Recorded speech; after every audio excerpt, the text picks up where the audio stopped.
छत्तीसगढ़ के सुकमा में नक्सलियों का उत्पात फिर से देखने को मिला। ग्रामीणों की हत्या, उन्होंने 3 ग्रामीणों की हत्या कर दी, वहीं 6 से 7 ग्रामीणों के साथ में मारपीट की है। हालांकि ग्रामीणों के शव को अब जवान बाहर लेकर आ चुके हैं और दूसरी तरफ नक्सल मुठभेड़ में भी कई बड़े नक्सली लीडर जो हैं सीसी मेंबर के साथ में बड़े नक्सली लीडरों को भी यहां पर मार गिराने में सफलता मिली है। हालांकि ये आंध्र प्रदेश के बॉर्डर एरिया, आंध्र प्रदेश और छत्तीसगढ़ के बॉर्डर एरिया की घटना है और वहां पर ग्रेहाउंड जो फोर्स है उसको ये बड़ी सफलता मिली है। लेकिन एक तरफ देखें तो नक्सलियों का जिस तरीके से सीसी मेंबर का लगातार मारा जाना, उनके बड़े लीडरों का लगातार मारा जाना और उसके बाद फिर नक्सलियों की तरफ से एम्बुश लगाकर एक एडिशनल एसपी को पहले एम्बुश का शिकार बनाया और उसके बाद अब ग्रामीणों की हत्या कर दी, तो ये बौखलाहट जो है वो छत्तीसगढ़ के जो छोटे अंचल है, ग्रामीण अंचल है,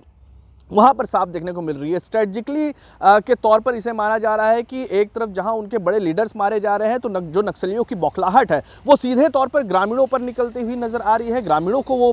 मौत के घाट उतार रहे हैं और इसका जो नतीजा है वो कहीं ना कहीं ज़रूर उन ग्रामीणों में, उन गाँव में, उन क्षेत्र में ज़रूर नक्सलियों का खौफ अब भी देखने को मिल सकता है। लेकिन नक्सलियों में भी अब जवानों का जो खौफ है वो बढ़ चढ़ कर इसलिए देखने को मिल रहा है क्योंकि जो पिन पॉइंट इन्फॉर्मेशन के साथ में नक्सलियों के बड़े लीडर्स को सीधे तौर पर टारगेट किया जा रहा है, न केवल छत्तीसगढ़ में बल्कि आसपास के सभी राज्यों में, जिसमें तेलंगाना, आंध्रा,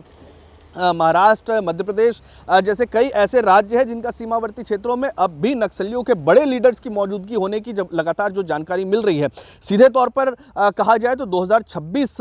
मार्च का जो महीना रहेगा वहां पर नक्सलवाद खत्म होने का जो ऐलान भारतीय जनता पार्टी केंद्रीय गृह मंत्री अमित शाह ने किया था, उसका ही नतीजा है कि यहाँ पर बड़े पैमाने पर ऑपरेशन चलाए जा रहे हैं। हालांकि उसका ही एक दूसरा नतीजा भी ये है कि इन ऑपरेशंस की जो सफलता है उसकी खींच जो है वो यहाँ पर ग्रामीणों को उठानी पड़ रही है। उनकी हत्या सुकमा के अंदरूनी अंचलों में कर दी जाती है और उसके बाद फिर जवानों को फिर से ऑपरेशन चलाना पड़ता है। ग्रेहाउंड की तरफ से जो मारे गए सीसी मेंबर, सीसी लीडर्स है, उनकी अगर हम बात करें तो जो गर्जला है उसको यहाँ पर ग्रेहाउंड के फोर्स ने मार डाला है। वो लगातार उस क्षेत्र में सक्रिय था, छत्तीसगढ़ और आंध्रा के बॉर्डर पर लगातार सक्रिय माना जाता था। ग्रेहाउंड को ये बड़ी सफलता मिली। वहीं वेंकट रवि लक्ष्मी चैतन्य भी यहाँ पर जो 20 लाख का इनामी है उसको भी यहाँ पर जो है जवानों ने, खासतौर पर ग्रेहाउंड के फोर्स ने मार डाला है। तो एक सीधी सी बात है कि सीधी लड़ाई यहाँ पर जो है वो, चाहे वो ग्रेहाउंड फोर्स की तरफ से हो, छत्तीसगढ़ की डीआरजी की तरफ से हो, लगातार सफलताएं मिल रही है। सफलताएं इसलिए कही जाएगी क्योंकि जो हथियार नहीं डाल रहे हैं, जिनसे सरकार बार बार ये कह रही है कि वो मुख्य धारा में जुड़े और उनकी मुख्य धारा में जुड़ने के लिए पॉलिसीज भी बना दी गई है, उनको ये फायदा भी मिलेगा कि उनके बच्चे अच्छे स्कूल में पढ़ सकेंगे, उनको छत मिलेगा, उनको घर मिलेगी, उनको पेंशन तक की सुविधा जैसी सुविधा, उनको रोजगार तक की सुविधाएं यहाँ पर मिल सकती है। लेकिन वो हथियार डालने के लिए तैयार नहीं है। उनको अब सीधा उनके हथियार का जवाब हथियार से यहाँ पर दिया जा रहा है, गोली का जवाब गोली से दिया जा रहा है। और जिस तरीके से वो आतंक या जिस